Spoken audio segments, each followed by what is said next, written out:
पे टूर गया था, जो कि टूर 2 दिन का था। टूर का वास्तु मतलब केवल घूमना ही नहीं होता है। टूर में कुछ लोग तो जाते हैं खाली पैसा ले लेंगे, जाएंगे इधर उधर, जो अच्छी चीजें देखेंगे, यहाँ रोकिए वहाँ रोकिए, खाइए खाइए, ये गलत है। टूर का वास्तविक मतलब ये होता है, एकदम कंफर्म तो हमें भी नहीं पता है, क्योंकि मैं आप ही सब में से एक बिलोंग करता हूँ। टूर का मतलब होता है, टूर वही ले जाया जाता है, स्कूल में टूर वही जाता है जहाँ से बच्चों को कुछ उचित प्रकार की जानकारी मिल सके। नहीं तो आप सब जानते होंगे, बच्चों की रुचि ज्यादा करके फिल्मों में रहती है। फिल्में दिखाने के लिए कोई टूर क्यों नहीं जाता है, चिड़ियाघर में ही क्यों जाता है, कोई पार्क जो अच्छी जगह होती है वही क्यों जाता है? क्योंकि टूर का वास्तविक मतलब ये होता है कि उसके बारे में कुछ नॉलेज मिला, उसके बारे में कुछ नॉलेज दिया जाए। हमारे स्कूल से टूर लखनऊ में गया था, लखनऊ के चिड़ियाघर में। लखनऊ का चिड़ियाघर जो है, जो आप लोगों ने कहानी सुना होगा कि लखनऊ के नवाब, लखनऊ के जो नवाब थे उन्हीं के नाम पे ही शाह नवीन करके था, उन्हीं के नाम पे है। और वहाँ पे अनेक प्रकार के बाहरी पशु पक्षी जीव भी है, जो देखकर बहुत ही अच्छा लगा। वहाँ पे जीवों को हम लोग जो मोबाइल में देखते हैं, टीवी में देखते हैं, शेर बाघ नहीं देख पाते हैं रियल में, वो चीजें वहाँ पे देखने को हम लोगों को मिली। इससे बहुत ही अच्छा लगा। वहाँ पे पूरा घूमा गया, अनेक प्रकार की पक्षियां वहाँ पे देखने की मिली, रंग बिरंगी। सफेद कलर का मोर भी देखने को वहाँ पे मिला था, और जो है पैरेट होते हैं, कई कलर के पैरेट भी वहाँ पे मिले थे। जिराफ भी वहाँ पर थे। शुतुरमुर्ग है, जो हम केवल किताबों में ज्यादा करके पढ़ते हैं कि उसका अंडा 2 केजी का होता है और ये सबसे बड़ा पंछी है, उड़ नहीं सकता है, उसका भी दर्शन हम लोगों ने किया। इसलिए वहाँ पे बहुत ही अच्छा लगा। और वहाँ से चिड़ियाघर घूमने के बाद हम लोगों ने 10-5 मिनट रेस्ट किया। उसके बाद फिर अम्बेडकर पार्क पे हम लोग आए नाइट में 7 बजे। वहाँ पे लगभग हम लोग अम्बेडकर पार्क में लगभग 7 बजे के करीब में शाम को पहुंचे थे, और वहाँ पे घूमा गया। वहाँ पे अम्बेडकर पार्क देखने में वास्तविकता में बहुत ही अच्छा है। वहाँ पे ज्यादा करके संगमरमर का उपयोग किया गया है। हर मूर्तियाँ अपने आप में विशेष है। वहाँ पे ऐसी कोई चीज नहीं है जो अपने आप में विशेष न हो। हर चीज अपने आप में एक विशेष ही रुतबा रखती है। वहाँ पे जो हाथी बनी हुई है, हर हाथी को यदि आप देखेंगे तो उसमें एक अलग प्रकार की खूबी दिखाई जाएगी। उन कलाकारों ने उसमें कैसे बनाया है वही जानेंगे, कि उस बड़े बड़े पत्थरों को उस आकृति में ढाल दिए हैं कि देखने पे दूर से आप देखेंगे तो लगेगा एकदम कि वास्तविकता में ही हाथी खड़ी है, जो कि बहुत ही अच्छे हैं। इसको किसने बनवाया है? सुश्री। और उस अम्बेडकर पार्क को जो सुश्री मायावती जी है, उन्हीं ने बनवाया था। बनवाई। और उसमें लगभग 128 हाथियां हैं, और प्रति हाथी का कीमत 60 लाख से अधिक है। और जो अम्बेडकर पार्क है 107 वर्ग किलोमीटर में फैला हुआ है। उसके गेट बहुत। पर अम्बेडकर पार्क में एक चीज और बहुत अच्छा था, यहाँ पे हम लोग चलते हैं तो बराबर जमीन दिखने को मिलती है। वहाँ पे हर जमीनें बराबर नहीं थी, हर जगह तो टायर जो लगा था वो लगा ही था। कुछ दूरी के बाद लगभग 1 फुट 6 इंच इतना गैप, मतलब ऊंचाई और ढलान पे लगा था। इसके बारे में हमने प्रिंसिपल सर से डिस्कस भी किया कि सर ऐसा क्यों, तो उन्होंने बताया कि ये इसलिए है क्योंकि देखने में भी अच्छा लगे और थोड़ा इसका लुक बना रहे। यदि आप उसको दूर से देखेंगे तो लगभग यानी 100 मीटर के दूरी पर देखने पर आपको ये लगेगा कि आगे पानी है, लेकिन वास्तविकता में वहाँ पानी नहीं, वो पत्थर ही रहते थे जो कि नीचे लगे रहते थे, जिससे उनकी जो आकर्षण होता है बहुत ही अच्छा लगता था, और उनकी जो सुंदरता है बढ़ती रहती थी। रात में उसका भी वास्तविकता में बहुत अच्छा लग रहा था। वहाँ पे बहुत से फुहारे लगे हुए थे, जो फुहारे होते बहुत ही अच्छे थे, वहाँ पे रंग बिरंगे, और उसमें लाइटें लगी हुई थी जिससे और ही अच्छे लग रहे थे।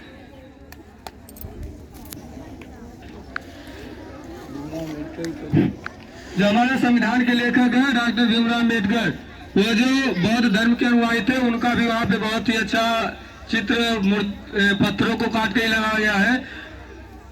आप वहाँ पे जाएंगे तो देखने को मिलेगा बहुत ही अच्छा। वहाँ पे बौद्ध धर्म के हैं तो उनका बौद्ध जो गुरु है उनकी भी वहाँ पे पत्थर काट की मूर्ति लगाई गई है, उन्हीं के पुजारी। और वह उन्हीं के पुजारी थे। वहाँ पे देखने पे इतनी ऊंची ऊंची मूर्तियां हैं जो कि बड़े बड़े पत्थरों को काट कर बनाई गई है। देखने में नहीं लगता है कि ये कैसे बनाई गई होंगी, लेकिन पहले के कलाकार इस तरह होते थे कि ऐसा ऐसा बना दिया है कि आपको देखकर ही सोचना पड़ जाएगा कि ये कैसे हुआ है। उतनी बड़ी बड़ी मूर्तियां आप देखेंगे, उसमें एक भी जॉइंट आपको देखने को नहीं मिलेगा। और हाथों में उनकी जो अंगूठियां होती है, अंगूठियों को भी इस तरह से उन्होंने बनाया है कि उसमें भी आप किसी भी प्रकार की कोई कमी नहीं पाएंगे कि उसमें अंगूठी ऐसे ही असली में थी कि नकली में है।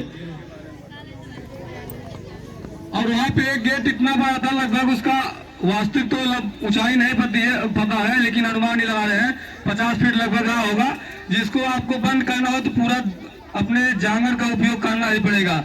आराम से जो आप उसको धक्का देंगे तो नहीं बंद होगा। जिसे प्रिंसिपल साहब हमारे प्रिंसिपल सर ने करके देखा था कि हो रहा है कि नहीं, और वो कर दिए थे। उनके लिए ताली बजनी चाहिए कि उन्होंने कर दिया था। 25 रुपए का टिकट लगा था। 24 वो टाइम उसका। और अम्बेडकर पार्क जो रहता है 24 घंटा खुला रहता है। आप जब चाहे आप वहाँ पे जाइए तो आप वहाँ पे घूम सकते हैं, आनंद ले और सकते रात में भी आप 1-2 लोग जाते हैं, कोई अगर समय का प्रावधान न रहे कि हमें यहाँ जाना है वहाँ जाना है, तो वहाँ पे घूमना बहुत ही अच्छा लगेगा आपको। क्योंकि वहाँ पे आप घूमते रहेंगे, आपका समय इस तरह व्यतीत होगा कि आपको पता ही नहीं चलेगा कि हम यहाँ पे कितना समय व्यतीत कर दिए हैं। उन्होंने वहाँ पे घूमा, फिर वहाँ से लगभग 9:30 या 10 बजे वहाँ से निकले। फिर रास्ते में आते हुए हम लोग यहाँ अयोध्या में आ गए थे। मेन मंदिर पे तो नहीं गए थे, लेकिन अयोध्या में ही हम लोग एक जगह पे रुके थे। सुबह में 5 बजे वहाँ से अयोध्या पहुँचे। उसके बाद हम लोग वहाँ पे गए नया घाट। हाँ, तुलसी घाट वह नया घाट कहा। फिर वहाँ पे हम लोगों ने अयोध्या में जाके तुलसी घाट देखा है। और घाट तो कई है, लेकिन जहाँ हम लोगों ने स्नान किया उसके बारे में बता रहे हैं। तुलसी घाट है, वहाँ पे गए, हम लोगों ने स्नान किया। पानी तो बहुत ठंड था, लेकिन हम लोगों के साथ जो छोटे बच्चे थे उनके भी अंदर की हिम्मत बहुत ही अच्छी है। उनका भी दाद देना पड़ेगा कि वो लोग भी स्नान करने से पीछे नहीं हटे। बड़ी मैम प्रिंसिपल सर सब मना कर रहे थे कि जिसकी इच्छा न हो वो स्नान नहीं करेगा, लेकिन उन बच्चों ने जानबूझकर या जानते हुए कि पानी बहुत ठंड है, उसके बाद भी जाकर के स्नान किया। और स्नान करने के बाद हम लोग वहाँ से पैदल, उसके बाद अयोध्या में जितनी भी जहाँ भी घूमा गया स्नान पैदल घूमा गया। स्नान करने के बाद उसके बाद जो है ठंडी दूर हो जाती है। स्नान जो भी जहाँ करें जरूर। हाँ चलो। और ऐसा माना जाता है कि यदि आप ठंडी में सुबह में स्नान कर लेते हैं तो ठंडी दूर हो जाती है। वास्तविकता सही भी है, ठंडी दूर हो जाती है, नहीं लगती है। उसके बाद हम लोग वहाँ से स्नान करने के बाद लता मंगेशकर चौक वहाँ पे है, वहाँ पे गए। उसके बाद अयोध्या में मतलब जितनी भी चीजें हम लोगों ने देखी पैदल यात्रा करके ही देखी, और मजा भी आया वहाँ पे बहुत ज्यादा। उसके बाद वहाँ से जाने के बाद हम लोगों ने हनुमानगढ़ी पर दर्शन किया। जाते समय तो कम भीड़ थी, लेकिन जैसे जैसे हम लोग आगे बढ़ते गए भीड़ एकदम अपने चरम सीमा पर आती गए। जो छोटे बच्चे थे वो 10 लोग जा रहे थे बेचारे, लेकिन उन लोगों ने भी दर्शन किया, अपना प्रसाद चढ़ाया। वहां से आने के बाद फिर हम लोगों ने हनुमान श्री राम जी का मंदिर देखने के लिए वहां से आगे के लिए प्रस्थान किया। और वहां पे जाके हम लोगों ने मंदिर देखा, जो कि बहुत ही भव्य है। वास्तविकता में जैसा बताया जाता है, जब वो पूर्णतः एकदम बनकर तैयार हो जाएगा तो उसका जो आकर्षण होगा बहुत ही अच्छा होगा। क्योंकि अभी जब वो बन रहा है तो इतना सुंदर है, जब वो बनकर तैयार हो जाएगा तो कितना सुंदर होगा। आप सब जो गए थे वो उसकी कल्पना कर सकते हैं, जो नहीं गए वो सुनकर उसकी कल्पना कर ले। फोटो में तो देखे ही होंगे। वहाँ जाने के बाद ये मन नहीं करता है कि हम जो है घर चले आए। सही, हमारे तो आंखों में आंसू आ गए थे देख कर। वहाँ से हम लोगों ने श्री राम जी का दर्शन किया, वहाँ पे बहुत अच्छा लगा। फिर वहाँ से आने के बाद उन्हीं के आनंद के आंसू थोड़ा बाहर आकर के, जहाँ थोड़ा मंदिर के बाहर पार्क टाइप में बना रहता है, वहाँ पे हम लोगों ने 10-15 मिनट लगभग रेस्ट किया। उसके बाद वहाँ से मणि पर्वत देख रहे हैं, वहीं से लगभग 1.5 किलोमीटर की दूरी पर या 2 किलोमीटर की दूरी पर वो हमारे प्रिंसिपल सर ने उसको मैप में देखा था तो वो लेकर गए थे। उसकी 2 कथाएं प्रचलित है। हम लोगों को पहले वास्तविकता में नहीं पता था कि यह मणि पर्वत है क्या, लेकिन प्रिंसिपल सर की वजह से हम लोगों को यह पता चला है कि वहाँ पे एक मणि पर्वत भी है। वहाँ पे जाने के बाद वह पर्वत ऊंचाई पर लगभग मणि पर्वत के बारे में थोड़ा सा बता दीजिए। हाँ, लगभग 200 फीट ऊंचा है, जो कि सीढ़ियों के माध्यम से चढ़ना रहता है। हम लोग वहाँ पे गए तो वहाँ पे जाने के बाद हम लोगों ने देखा ऊपर एक छोटा सा मंदिर था। उस मंदिर के अंदर एक झूला लगा हुआ था, उसके अंदर एक साधु महात्मा बैठे थे। तो अब उसके बाद जब हम सब वहाँ पे पहुँच गए तो हमारे प्रिंसिपल सर ने उसके बारे में बताया कि इसकी 2 कथाएं प्रचलित है। पहली कथा यह है कि जब श्री राम भगवान और माता सीता लंका से वापस अयोध्या आ गए थे तो तुरंत उनका वनवास सीता का नहीं हुआ था, जो कि वहाँ पे कुछ लोगों के कहने की वजह से हुआ था। तो वहाँ से लंका से आने के बाद जितना भी समय उनका सुखमय वहाँ पे बीता था अयोध्या में, उन दिनों में माता सीता उस मणि पर्वत पर झूला झूलने के लिए भगवान राम के साथ जाया करती थी। इसलिए उस छोटे से मंदिर में एक झूला भी है, आप वहाँ पे जाएंगे तो देख सकते हैं। एक कथा तो यह है कि उनके साथ वो झूला झूलने जाया करती थी, और एक कथा आप सब रामायण देखे होंगे कि जब लक्ष्मण जी को शक्तिबाण लग गया था तो वह मूर्छित हो गए थे, तो हनुमान जी संजीवन बूटी सहित पूरा पर्वत लेके जा रहे थे।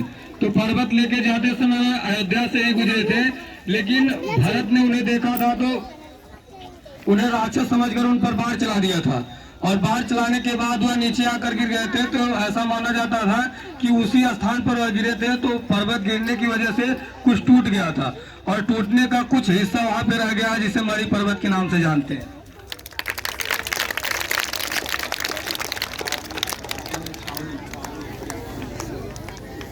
फिर वहाँ पे घूमने के बाद वहाँ छोटा मोटा मेला भी लगा हुआ था। जो बच्चे मेला करना चाहते थे वहाँ पे मेला भी किए थे, अपना जो सामग्री लेना चाहते थे लिए थे। उसके बाद फिर वहाँ से 2 किलोमीटर की दूरी पर घूमते घूमते लगभग एक बड़ी छावनी करके है, वहाँ पे भी हम लोग गए। तो हम लोगों का वहाँ पे जाने का तो पहले पता नहीं था, कुछ होता है ना कि नसीब सही नहीं था। वहाँ पे गए तो सब कुछ हुआ, लेकिन जो मंदिर था, मेन मंदिर जो अंदर का, वो बंद था, क्योंकि उसके खुलने का समय 4 बजे था। हम लोगों को घर भी आना था, हम लोग वहाँ पे 2 बजे पहुँच गए थे, इसीलिए उसका बाहर से ही देखा गया और उसके बारे में थोड़ी बहुत जानकारियाँ ली गई। उसके बाद वहाँ से हम लोग वापस चले आए। फिर हमने पूछा कि हम लोगों ने पूछा सर जी से कि मतलब ये बड़ी छावनी इसका नाम ही क्यों पड़ा, ये किस लिए मशहूर है। तो उन्होंने बताया कि ये जो पहले वहाँ पे मुकदमे चले करते थे अयोध्या मंदिर पे, तो छावनियाँ बनी हुई थी, 4-5 छावनियाँ हैं। उस छावनियों में जब कोई भी चीज होती थी तो ये बड़ी छावनी थी, वहाँ पे सब आकर उसके बारे में डिस्कस करते थे कि इसके बारे में क्या किया जाए, क्या करना चाहिए और हम कैसे करें तो इस मुद्दे को हम आगे बढ़ा सकते हैं। इसीलिए वह वहाँ पे मशहूर है और वास्तविकता में बहुत बड़ा भी है। और उसके घूमने के बाद हम लोगों ने फिर अपने जहाँ से स्टार्ट किए थे घूमना, अपने बस के पास आए और वहाँ से आने के बाद फिर जो लोग प्रसाद खरीदना चाहें अयोध्या में प्रसाद खरीदे, फिर वहाँ से हम लोग घर के लिए प्रस्थान कर दिए। धन्यवाद। ये बताओ 50 किलोमीटर चले, पैर नहीं दर्द किया है? अच्छा ये बताओ टूर करने से आनंद मिला, कुछ सीखे हैं? अच्छा लगा है? आनंद आया? हाँ फिर जाओगे? हैं? चलो आनंद आया? हाँ जाना चाहिए टूर, साल में एक बार जरूर जाना चाहिए ना। आप बताओ, थोड़ा सा बताओ। हम जाना चाहिए। हाँ हाँ टूर पे साल में पड़ा जाना चाहिए। हाँ सही है। आप बताओ आनंद आया? हाँ सब अच्छा लगा? क्या खराब लगा उसको बता दो। आप बताओ क्या खराब लगा था? हाँ खाना ना खाए थे? हाँ खाना खाए थे? और उनके द्वारा जो है सभी बच्चों को प्रसाद नुमा उन लोगों को ग्रहण करने के लिए चावल दाल रोटी सब्जी मिले थे भोजन करने के लिए। और वो बाबा सब बच्चों को आराम प्यार से एकदम बुला करके, मैं सोच रही थी कि क्यों उनको परेशान करें, परेशान हो जाएंगे, लेकिन उन्होंने 4 बजे सुने और तुरंत जो है व्यवस्था किए। हमको जबरदस्ती बुलाए अपना प्रसाद ग्रहण करवाने के लिए बच्चों को। हमने कहा कि 50 लोगों की संख्या है, ले करके किसी के पास जाना उचित नहीं है, मैं तो ये सोच रही थी, लेकिन बाबा ने सब बच्चों को जो है ग्रहण कराए, जल पिलाए अपना, और उनके लिए मैं कोट कोट प्रणाम करती हूँ, जिन्होंने इतने लोगों की व्यवस्था करवा करके और सारे बच्चों को खुशी खुशी भेज दी है। धन्यवाद। ये शोषण संबंधी रोगों से पीड़ित हैं, तो उन्हें देश में 7 दिन का राष्ट्रीय शोक घोषित कर दिया गया है।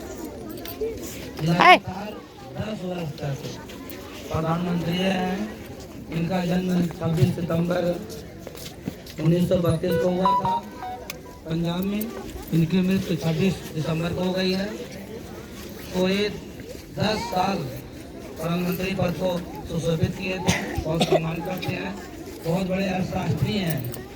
जब प्रधानमंत्री बने थे उस समय भारत की जो विकास गति है वो अवनति की ओर जा रही थी, उन्होंने उसको उबारा और बहुत सराहनीय काम किए थे। वह कुछ तो नहीं, अमन में कहेंगे भगवान उनकी आत्मा को शांति दे। दें। ये गाना कोई बोलेगा नहीं, सुनो पहले। भगवान अपने चरणों में उनको स्थान दे, ठीक है, शांति प्रदान करे, मन में अपना कहें कोई बोलेगा नहीं, व्यक्त नहीं करेगा। तब मैं कहूँगा तभी